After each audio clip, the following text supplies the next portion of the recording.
Authorities tell me they found Sharp unresponsive on Friday. Now, Lafayette police tells me 18-year-old Caden Richard and 19-year-old Jaquan Pierre were charged with sexual battery and video voyeurism in connection to Sharp's death. At this point, there is no reason to believe that they had anything to do with her death. Everything that we're seeing, there was nothing in her autopsy that showed a homicide occurred. Nigga gonna take consequences for that shit. All that shit was wrong. Nigga was drunk. That shit was wrong as fuck. What happens when the official story of a death and the story everyone sees with their own eyes are two completely different things? When a police report points one way, but a viral video points another, who do you believe?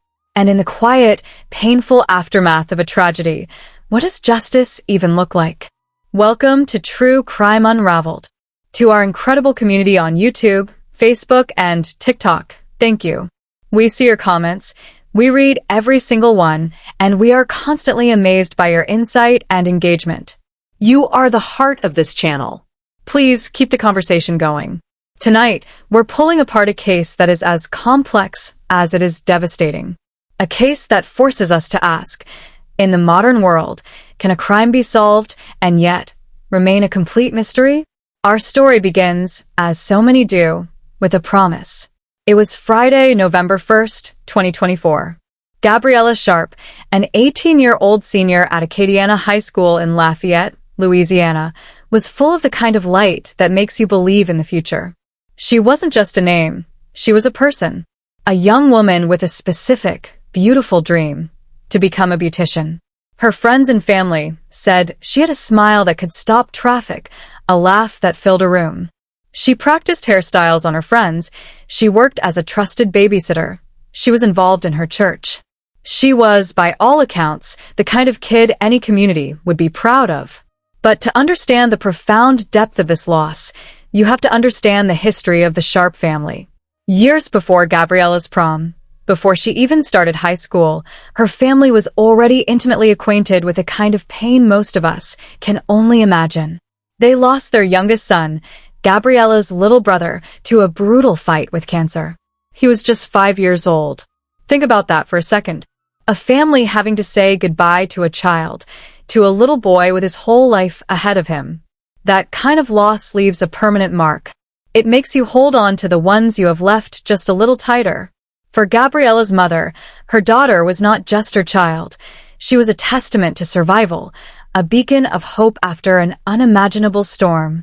So on that Friday night, when Gabriella headed out, it was with the same promise millions of teenagers make.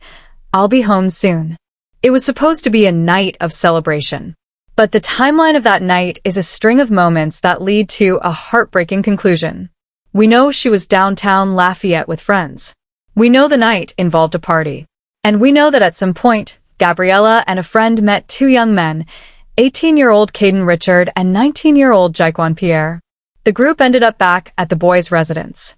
This is where the official account and the digital account begin their painful collision. According to the Lafayette Police Department, specifically Corporal Ashley Wood, while at that residence, Gabriella experienced some kind of medical issue. The official theory, at least initially, was that she had too much to drink. Her friend, growing concerned, did the responsible thing. She called Gabriella's mother. They arranged to meet at a neutral, public location, the racetrack gas station on West Congress Street.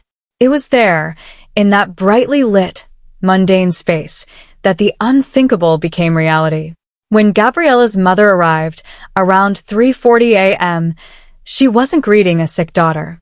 She was met with a scene of chaos. First responders were already there, performing CPR on Gabriella's unresponsive body.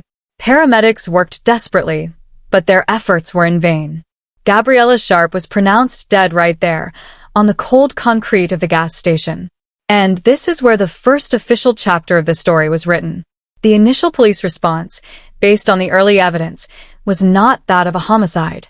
The preliminary autopsy findings came back and pointed to a medical cause, specifically a possible cardiac issue. The police were public and clear about this. In a press statement, Corporal Wood stated, "At this point, there is no reason to believe that they had anything to do with her death." The word homicide was explicitly taken off the table.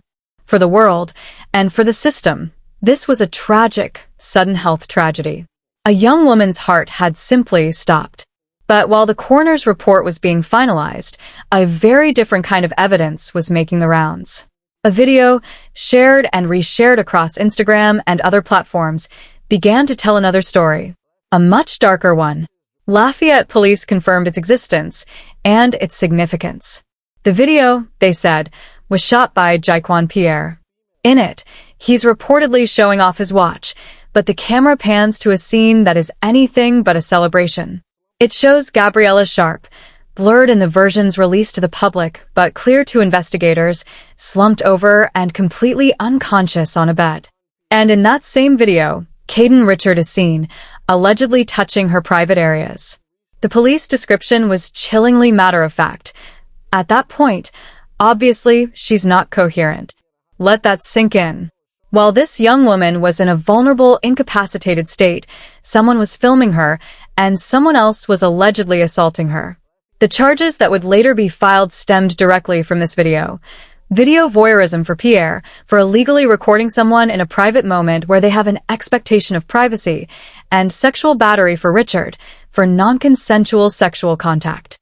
But the digital crime scene didn't end with the video. As the online world began to discover this footage and connect it to Gabriella's death, the storm of public opinion began to brew. And one of the young men, feeling that heat, decided to go live. He didn't call a lawyer, he didn't stay silent. He took to social media to face the music.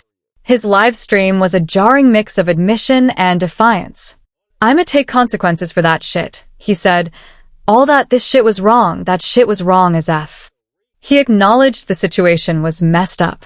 But the tone wasn't one of pure remorse for Gabriella. It was laced with a defensive energy, a reaction to being called out. He was talking to the crowd, trying to explain himself to an audience of thousands who had already, in many ways, passed judgment. It was a modern-day, unscripted, and deeply damaging performance. And the crowd? They responded. The comment sections on news articles and social media posts became a torrent of grief, anger, and accusation. The official police narrative of a medical event was being ripped apart in the court of public opinion. People were putting two and two together. Comments speculated. Was she drugged? Did the stress and trauma of the assault cause her medical crisis? How could the police say these boys had nothing to do with her death when this video existed? The public saw a crime, and they could not understand why the authorities seemed to be seeing something else. This public pressure became an undeniable force. On November 4th, Caden Richard and Jaquan Pierre voluntarily surrendered at the Lafayette Parish Correctional Center. They were booked, processed, and then released the same day after each posted a $15,000 bond.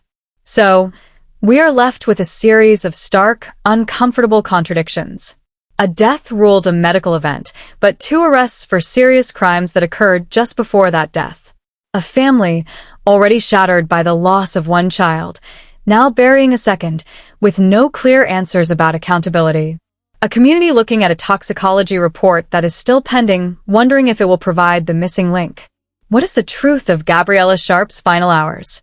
The official record tells one story: a young woman with a tragic, underlying health condition. The digital record, the video, and the live streams tells another, a story of exploitation and violation. The great, haunting question is this: are these 2 separate stories, or are they 2 chapters of the same, terrible novel? Did the actions of Caden Richard and Jaquan Pierre create the conditions that led to Gabriella's medical emergency?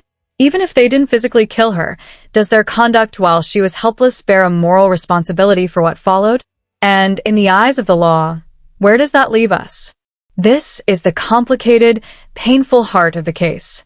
It's not a simple whodunit. It's a what exactly happened, and who is responsible for what. It forces us to examine how we define causation, how we measure accountability, and how the relentless eye of social media can both expose a truth and complicate the path to justice. For Gabriella's mother, the pain was etched across the internet for all to see. Her Facebook post was a raw, unfiltered cry from the depths of a broken heart. "My gorgeous girl, I can't rest in peace. I don't know what to say. I love you forever, and we'll miss you till I'm with you. These are the words that lie behind every evidence photo, every police report, every viral video. A mother's love and a void that can never be filled. The investigation, as of now, remains open. The final toxicology and cardiopathology reports are the last pieces of this puzzle. They will tell us what was in Gabriella's system that night.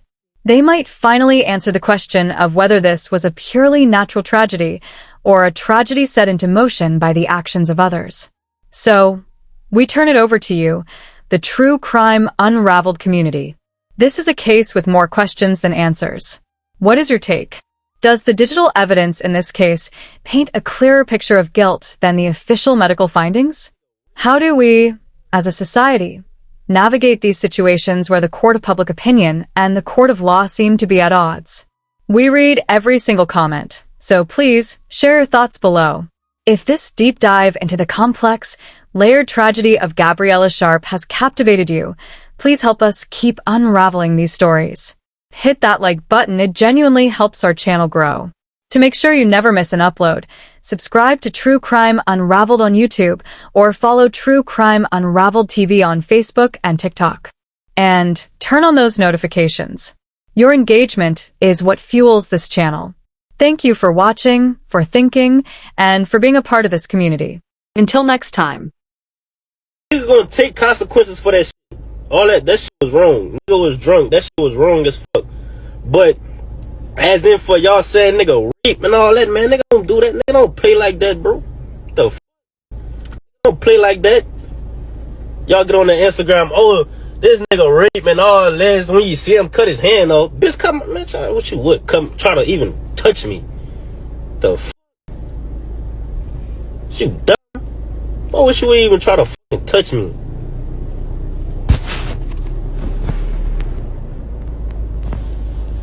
We begin today in Lafayette, where police say 2 men have been arrested in connection to the death of 18-year-old Gabriella Sharp. This comes after police say Sharp was found dead at a local convenience store on Friday. News 10's Kai Price joins us live from where authorities located Sharp unresponsive. He joins us with the latest. Kai? Hey, Trevor and Lydia. I'm here near Racetrack where authorities tell me they found Sharp unresponsive on Friday. Now, Lafayette police tells me 18-year-old Caden Richard and 19-year-old Jaquan Pierre were charged with sexual battery and video voyeurism in connection to Sharp's death. At this point, there is no reason to believe that they had anything to do with her death. These arrests come after Lafayette police say they were called to a local convenience store on Friday about reports of Sharp being unresponsive. Officers and paramedics attempted life-saving measures but were unsuccessful. Some comments on her death include Gabriella's mother saying, quote, "My gorgeous girl, I can't put rest in peace. I don't know what to do or to say. I love you forever and will miss you till I'm with you." Another comment says, quote, "Our deepest condolences to the family and friends of AHS student Gabriella Sharp. Rest in peace." Corporal Ashley Wood with Lafayette Police says Gabriella was downtown with friends when she met the suspects Richard and Pierre and went back to their residence. While at the residence with her friend and the boys, she experienced some kind of medical issue, which led her friend to call her mother. It's likely that they believe that she just had too much to drink. Wood says this is when her friends and the suspects met her mother at the racetrack, where Sharp was unresponsive. Police say a video circulating on social media led to charges of video voyeurism and sexual battery against the suspects. We are still waiting on the full tox report, but everything that we're seeing, there was nothing in her autopsy that showed a homicide occurred. Now, Richard and Pierre surrendered to Lafayette Parish authorities on Tuesday, but were both released on a $15,000 bond. The incident is still under investigation. Live in Lafayette, Kai Price, KLFY News 10. Breaking news on the Crime Watch. Lafayette police arresting 2 men accused of assaulting an Acadiana high school senior. That teen later collapsed and died at a gas station from what the coroner says was a medical condition. News 15's Dracar Francois has a look tonight at what police say happened in the hours leading up to her death. Police arrest 2 teenagers after a video of Gabby Sharp's final moments lit up social media. Lafayette police say this is Jaquan Pierre recording himself showing off his watch at a home he and friend Caden Richard were at with 2 females. That same video, blurred out allegedly, shows 18-year-old Acadiana High student Gabriella Sharp slumped unconscious over a bed where Richard is seen touching her private areas. Police say this video was shot after Sharp and friend met the men downtown and partied on Halloween night. The 2 men now behind bars facing charges, but police not calling Sharp's death a murder. That's where the video voyeurism comes in, and then the sexual batteries is also the same. Because at that point, obviously she's not coherent. The group went to a house where LPD says Sharp's chest pains had gotten worse. That's when her friend called Sharp's mother, who met them at Racetrack on Congress Street, where the teenager died before medics could revive her. So it's an unfortunate medical issue, apparently. In response to Sharp's death, the Lafayette Parish School System provided emotional and counseling support for her peers at Acadiana High.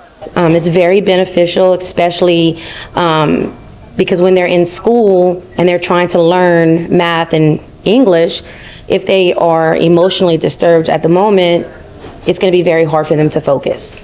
In Lafayette, I'm Dracar Francois for News 15.